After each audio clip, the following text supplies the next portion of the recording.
이스라엘과 레바논 무장정파 헤즈볼라의 이어지는 무력 충돌과 보복전으로 양측의 전면전 가능성이 어느 때보다 커졌다는 관측이 나오고 있습니다. 이스라엘은 레바논 지상 침공 가능성에 필요시 뭐든 할 것이라고 말한 것으로 전해지면서 중동 사회 긴장감이 어느 때보다 높아지고 있습니다. 성일광 서강대 유로메나 연구소 교수와 일촉즉발의 중동 정세 알아보겠습니다.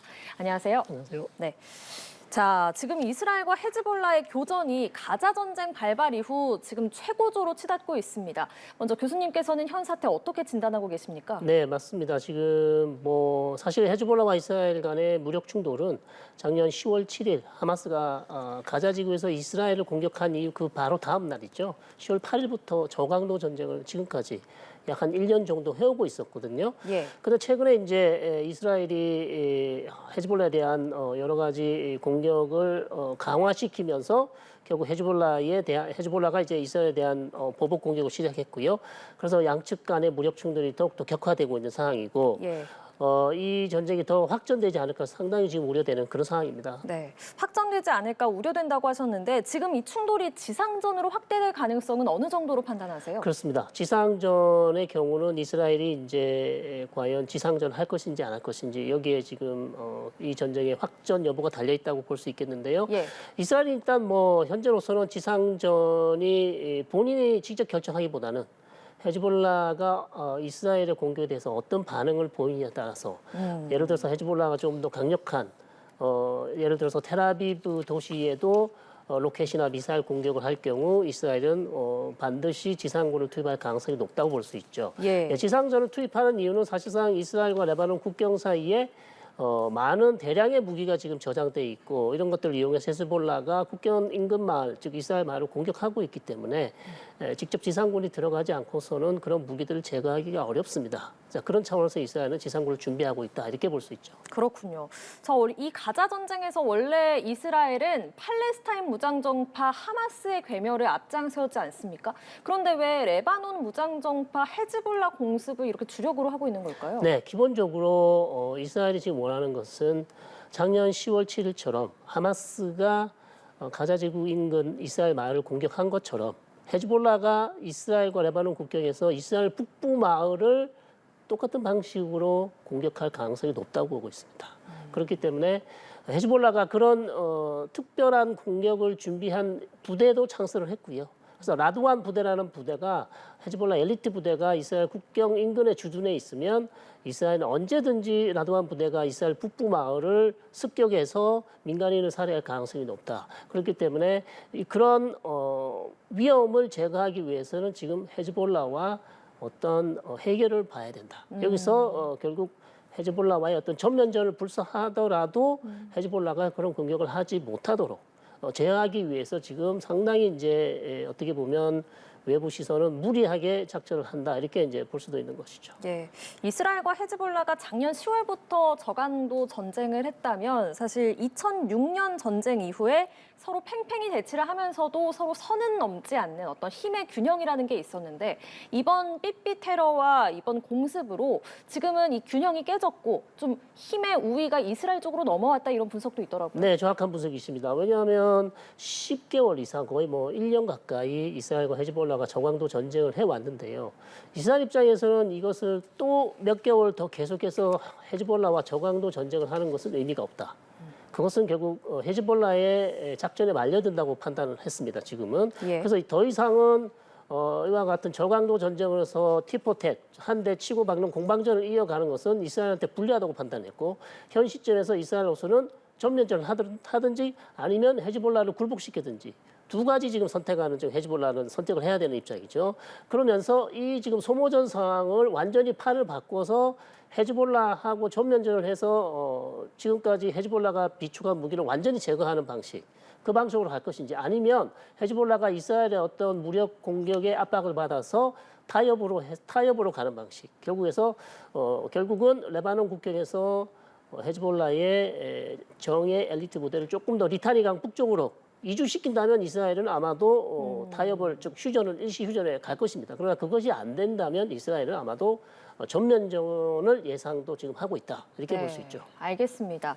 자, 지난 삐삐 테러 얘기를 좀 더 해보겠습니다. 지난 17일에서 18일이었죠. 이 호출기와 무전기 폭발 사건이 이스라엘의 빨간 버튼 계획의 일부라는 해석이 나옵니다. 이 빨간 버튼 계획이라는 게 무엇입니까? 그렇습니다. 지난주 사실 상상하기도 힘든 그런 방식의 어떤 공격이 있었는데요. 결국 이제 이 빨간 버튼 공격은 헤즈볼라가 이용하고 있는 내부 통신망이죠. 즉 삐삐입니다. 호출기를 폭파시키는 그런 작전입니다. 그래서 이것이 일부 미국 언론에 따르면 약 준비를 한 지가 벌써 2006년 즉 제2차 레바논 전쟁 이후부터 헤즈볼라의 내부 통신망을 뚫어서 거기 이 내부 통신망을 이용하는 삐삐라든지 아니면 핸드폰이라든지 다른 워키토키라든지 이런 것들에 폭탄을 심어서 공격하는 어떤 준비를 해왔고요. 그래서 거의 뭐 15년 동안 준비를 했다는 그런 보도도 있었습니다. 그래서 그렇게 함으로써 결국 그 헤즈볼라의 대원들이 사용하는 내부 통신망에다가 폭탄을 심어서 어떤 시그널을 받아서 신호를 받았을 때 폭파하는 장치를 이미 심어놨던 것이죠. 그래서 그것을 이용해서 헤즈볼라 대원 거의 뭐 한 3천 명을 지금 피해를 입혔고요. 그 다음 날에도 또 내부 통신망이 다른 통신망, 즉 워키토키라든지 다른 것들도 대한 또 폭발을 시켰기 때문에 헤즈볼라는 상당히 지금 예상치 못한 일격을 당해서 상당히 큰 충격에 빠져 있습니다. 예, 그동안 이스라엘이 헤즈볼라에 침투하기 위해 정말 10여 년에 걸쳐서 얼마나 정교하게 노력을 했는지 보여주는 단편인 것 같은데 그런데 왜 이스라엘이 하필 지난주에 이 빨간 버튼을 눌렀는지 그 이유는 밝혀지지 않고 있습니다. 네, 이유에 대해서는 이스라엘 내부에서 조금 비판적인 얘기가 나오고 있습니다. 왜냐하면 훨씬 더 효과적인 시점에 이 중요한 폭탄을 쓸 수 있었는데 현재 헤즈볼라와 이스라엘 간의 전면전이 되지도 않은 상황에서 사실은 전면전 상황에서 이 폭탄을 가동시켰다면 헤즈볼라가 공격하는 무장대원들이 사실 폭탄이 터져서 이스라엘 측에 훨씬 더 유리한 국면을 만들어낼 수 있다는 거죠. 자, 그렇지 못하고 왜 전면전이 아닌 상황에서 이렇게 빨리 터뜨렸냐. 이스라엘 내부에서는 아마도 이 삐삐에 대해서 헤즈볼라 대원들이 의심을 하기 시작했다는 첩보를 입수했을 수도 있습니다. 예, 기존에 사용하던 삐삐와 다르다. 아니면 삐삐에서 계속 열이 난다. 아니면 삐삐가 조금 기존의 것과 다르다라는 그런 발각이 됐을 가능성이 또 염두에 두고 아마도 이스라엘 쪽에서는 서둘러 발각이 되면 쓸 수가 없지 않습니까? 예. 서둘러 터뜨렸다는 그런 얘기도 나오고 있습니다. 그렇군요. 네. 이스라엘이 삐삐 테러 이후에 무엇을 계획하고 있는지도 궁금한데 이스라엘이 레바논 지상 침공 가능성에 대해서 필요시 뭐든 하겠다 이렇게 말한 것이 알려지지 않았습니까? 그래서 더 큰 계획을 가지고 있는 건 아닌지 좀 우려스럽긴 합니다. 네, 말씀드린 것처럼 이스라엘은 현재 더 이상의 소모전을 원치 않고 있고요. 이 시점에서 헤즈볼라와談판을 원하고 있습니다. 그談판 결국 헤즈볼라가 선택할 수 있는 옵션은 한 3가지 정도. 첫 번째는 이스라엘과 전면전을 하는 것이다. 그러나 이스라엘과 전면전을 하게 되면 레바논의 피해가 상당히 크기 때문에 헤즈볼라로서도 쉽게 선택할 수 있지는 않죠. 선택하기 어렵고요. 두 번째는 말씀드린 것처럼 지금 협상이 계속 진행되고 있습니다. 휴전 협상이 진행돼서 즉 헤즈볼라 엘리트 정예 부대를 리타니강 북쪽으로 배치를 하고 더 이상 이스라엘과의 어떤 확전을 중단하겠다. 휴전으로 갈 수 있는 방식. 이런 방식이 될 수 있을 거고요. 그러나 협상을 하지 않고 그냥 일방적으로 헤즈볼라가 이스라엘에 대한 공격을 중단한다. 즉 일방적인 휴전이죠. 그런 방식 3가지 정도가 있습니다. 그래서 여기에서 과연 헤즈볼라가 어떻게 선택을 하느냐에 따라서 전쟁의 확전이 결정될 거고요. 문제는 이스라엘은 멈추지 않을 것입니다. 계속해서 헤즈볼라가 결단, 즉 굴복할 때까지 강도를 공격의 수위를 높여갈 것이다. 그렇기 때문에 저는 전면전 가능성도 충분히 있다 이렇게 보는 것이죠. 네, 좀 전반적인 중동 상황도 보면요. 지금 이라크에 있는 친이란 무장 세력까지 이스라엘군을 드론으로 공격했다 이렇게 밝히고 나섰고요. 또 미국은 자국민에게 레바논 긴급 대피령도 내렸습니다. 그리고 가자지구 휴전 협상은 현재 제자리인 상태죠. 그래서 이 가자지구 전쟁이 중동 전쟁으로 확산하지 않을지 국제사회 우려가 커지고 있는데 교수님께서는 어떻게 전망하십니까? 그렇습니다. 사실 뭐 작년 10월 7일부터 시작된 전쟁이 많이 확전이 되었고 결국 이란이 조성해온 중동 지역의 대리 조직이라고 알려져 있죠. 헤즈볼라, 레바논의 헤즈볼라, 예멘의 후티, 시리아의 민병대, 그다음에 이라크에 있는 친이란 민병대들이 계속해서 이스라엘을 공격하고 있는 그런 상황이고요. 결국 이 전체적으로 지금 중동 지역이 이 무력 충돌로 얼룩지고 있는데요. 이 상황을 조기에 종식시킬 수 있는 첫 열쇠는 역시 가자지구 전쟁이 끝나야 됩니다. 그런데 가자지구 휴전 협상이 지금 미국이 중재로 계속 해오고 있는데요. 좋은 소식이 들리지 않습니다. 그래서 현재로서는 가자지구 휴전 협상이 될 가능성은 매우 낮아 보이고요. 자, 그렇다면 헤즈볼라와 이스라엘 간에 이스라엘과 이라크에 있는 친이란 민병대, 그다음에 예멘에 있는 후티, 결국 계속해서 이스라엘을 공격할 가능성이 높고요.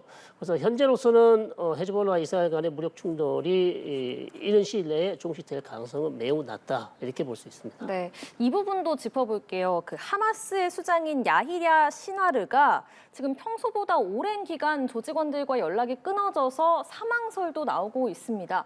만약에 정말 사망을 했다면 가자 전쟁에 좀 중대한 변곡점이 될 것 같은데 이 부분은 어떻게 보십니까? 그렇습니다.